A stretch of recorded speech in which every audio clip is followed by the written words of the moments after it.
It looks like the feds just accidentally leaked a flash drive tied to Malcolm Jamal Warner. And this wasn't just some random stash of files.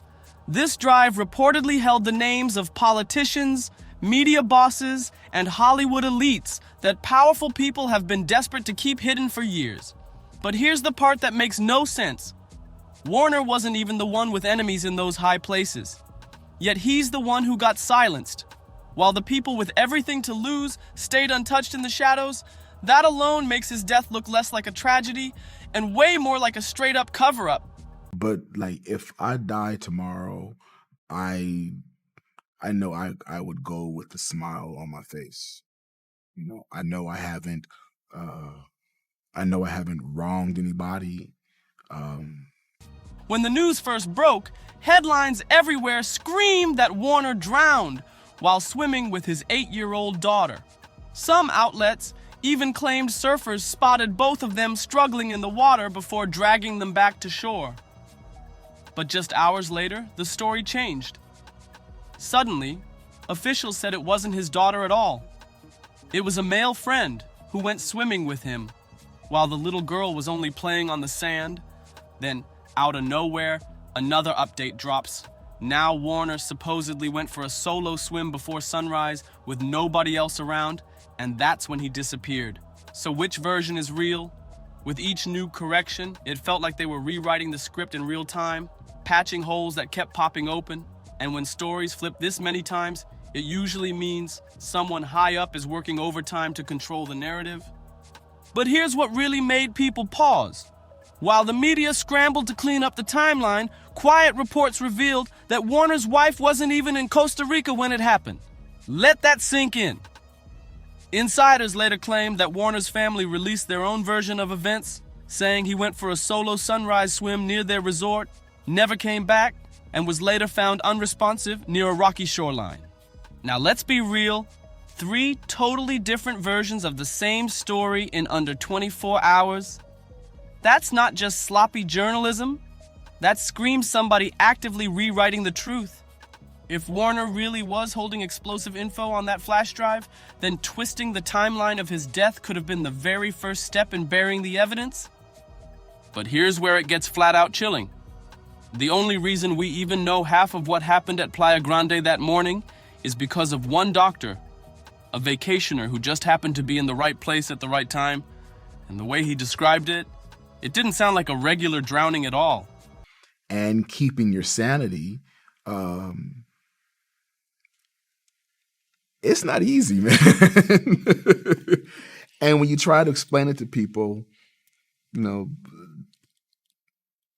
more often than not, they don't get it. And then it's just it becomes the individual journey. This anonymous doctor said he was about 200 meters away when he heard panicked screams.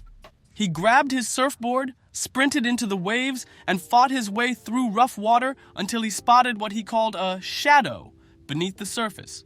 That shadow being Malcolm Jamal Warner himself.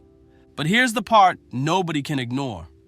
If Warner was supposedly in the water with his daughter or with a friend, wouldn't people on the beach have seen more than one body? Wouldn't the doctor have described chaos with multiple people flailing around, yet all he saw was Warner alone beneath the waves? That doesn't line up, and that's exactly why people are questioning this story. And get this! The doctor wasn't the only one. Reports say 2 other tourists, also doctors, rushed in once Warner was dragged to shore. Witnesses claimed they worked non-stop CPR for 45 minutes straight, later joined by the Costa Rican Red Cross with defibrillators, yet nothing worked. Now think about that. 3 trained medical professionals, the best possible response you could ask for in a drowning case, and Warner still couldn't be revived. That's unusual, because most drowning victims, if reached in time, have at least a chance of survival. So why not Warner? It feels like something more than just a rip current was at play. And then comes the detail everybody keeps glossing over. Warner wasn't the only one pulled from the water. Reports say another man was dragged out too, alive but in critical condition, and treated at a local clinic. But after that single mention, his identity and condition vanished from headlines completely. The Red Cross confirmed he existed, yet the media dropped it instantly, like someone wanted that second victim erased from the story. And let's not forget, there were no lifeguards on duty that day. Before the Cosby Show alum died in an accidental drowning off the coast of Costa Rica July 20th, police confirmed to ABC News that he had been swimming with his 8-year-old daughter. According to authorities, surfers noticed the father-daughter duo struggling and dove into the water to help. Per ABC News, a volunteer lifeguard pulled Warner to shore, where he was given 45 minutes of CPR. In addition to Warner and his daughter, a second man received treatment at the scene and was later taken to a local clinic in critical condition. Playa Grande's own lifeguard crew later admitted they weren't even patrolling the beach because of lack of resources. So who was left to help? Random tourists. And one vacationing doctor who just so happened to be right there at the exact moment Warner went under? Too convenient? You tell me in the comments. At this point, the whole story's got more holes than Swiss cheese. No lifeguards, 3 clashing versions of events, a mysterious second man, and a team of doctors who fought to save Warner but couldn't bring him back. That's when it really clicked.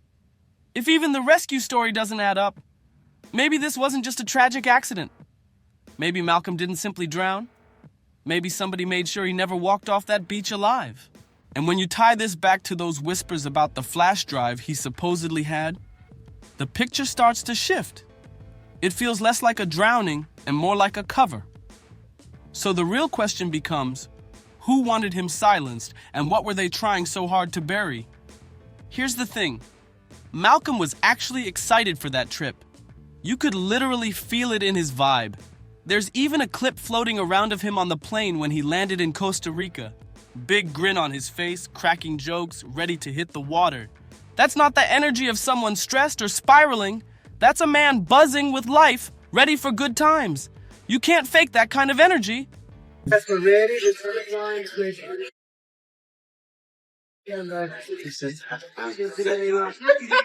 All the way again. When you fast for ready, just turn it line switch. All the way again. And yet, only days later, we're supposed to believe he accidentally drowned. Fans weren't buying it either. One even said it was extra dark to die on a family vacation, especially when people close to him swore he was actually a strong swimmer. To me, this whole thing feels way too neat, almost staged, like a cover. And that's exactly where the flash drive comes storming back into play. Because let's be real, this trip wasn't just about sipping cocktails and enjoying paradise. Malcolm Jamal Warner reportedly had something with him, that same secret flash drive the feds mysteriously leaked only after he was gone. And according to whispers, that drive wasn't just filled with random notes. It allegedly contained names, dates, and receipts, the kind of dirt that could shake up some of the most untouchable people in politics, media, and Hollywood. Now put the pieces together. Malcolm lands in Costa Rica all smiles, finally looking ready to let the world know what he's been holding on to. And then, out of nowhere, he vanishes. Hours later, that very drive just happens to surface in federal hands. You really think that's coincidence? To me, it feels like the trip itself was a setup. The perfect stage to silence him before those files could blow the lid off powerful figures. And the reporting around his death? A total circus. Every outlet told a different story, and instead of clearing things up, every update only made people more suspicious. But then it got downright disrespectful. Some outlets actually reached out to Bill Cosby for comment of all people. He even compared Malcolm Jamal Warner's passing to losing his own son. The internet erupted instantly. One user blasted him saying, "Nobody cares what you have to say about anything. Your position as a caring person is gone." Another flat out wrote, "You never stopped being a vile creature. Rot in hell."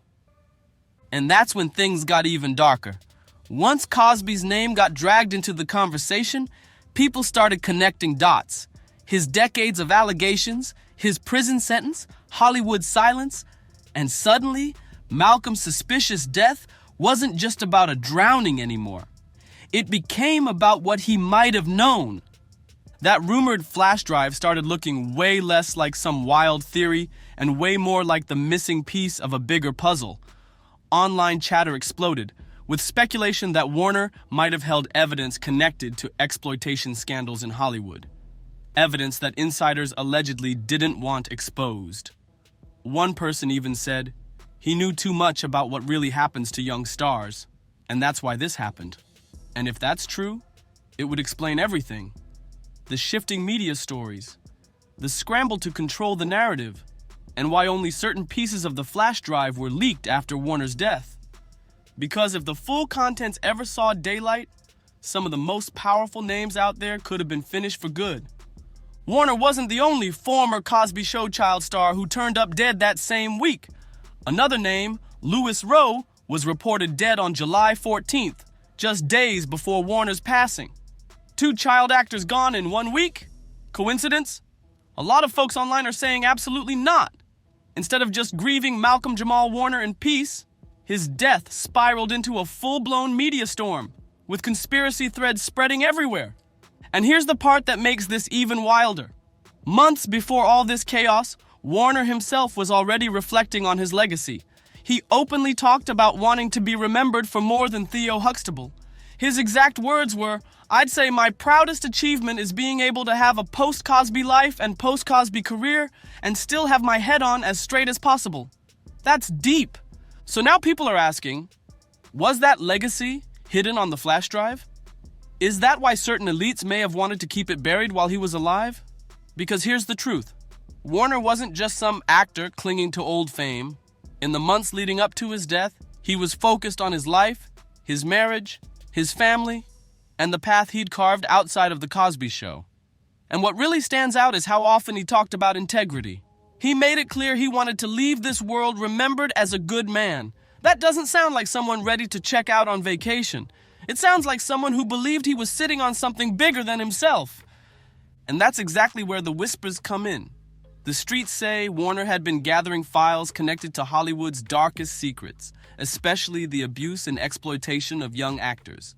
Not just stories, but alleged names, connections, maybe even recordings. The word is that flash drive was like his insurance policy, a way to protect his family if he ever got dragged into something ugly.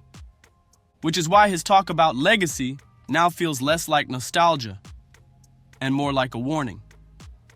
Warner had always been vocal about mental health, fatherhood, and staying independent in an industry that chews people up and spits them out.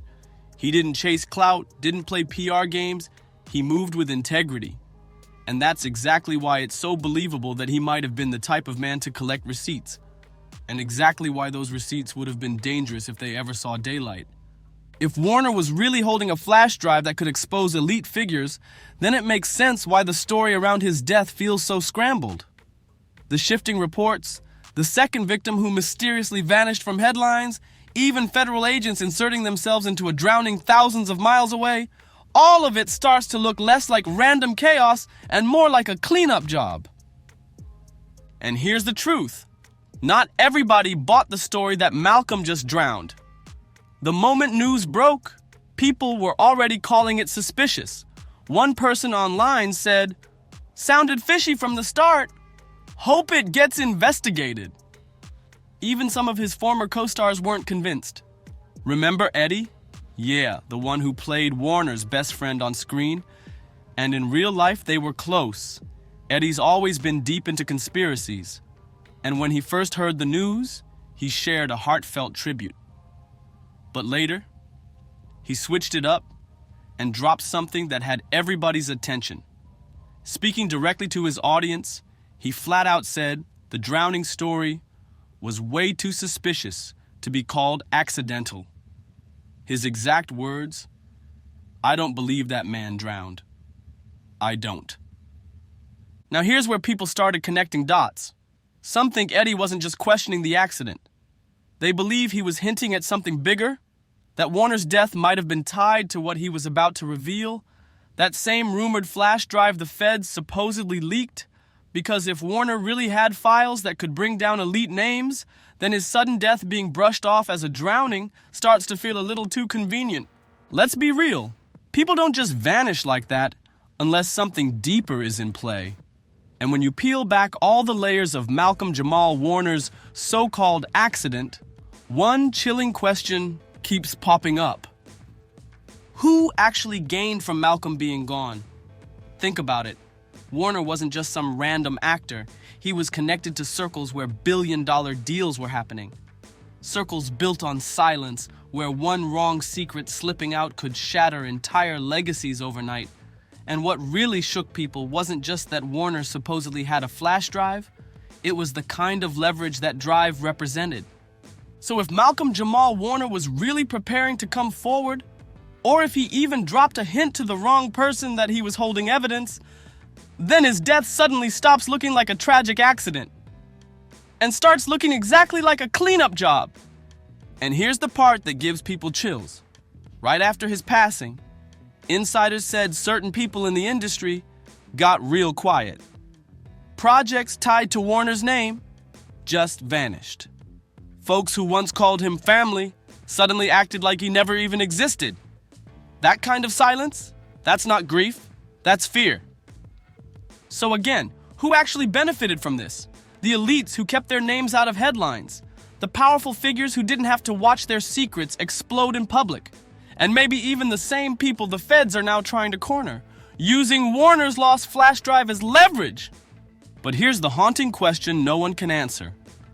If the flash drive is real, and if the feds really have it, does the truth ever see daylight?